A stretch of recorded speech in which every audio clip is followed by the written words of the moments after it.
hello guys ಮತ್ತೆ ಹೆಂಚಿಲ್ಲ ಸೋಕೆತ್ತಿ ಪುಲ್ಯ ಕಾಣ್ತ ಸಲ್ಮೇಲು okay ಅಂತಲೇ ಒಂದು ರಂಜಾಲ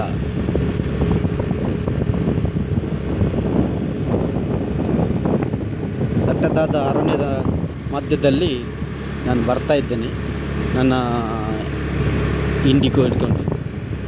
ನೋಡಿ ನೋಡಿ ನೋಡಿ ನೋಡಿ ನೋಡಿ ನೋಡಿ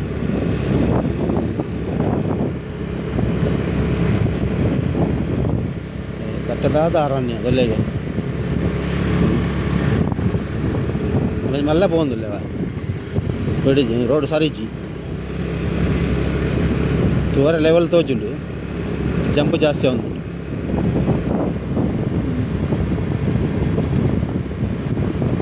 కొంచెం టైముడు ముಲ್ಪ ఊర బస్సు టీ బాగా నిత్యం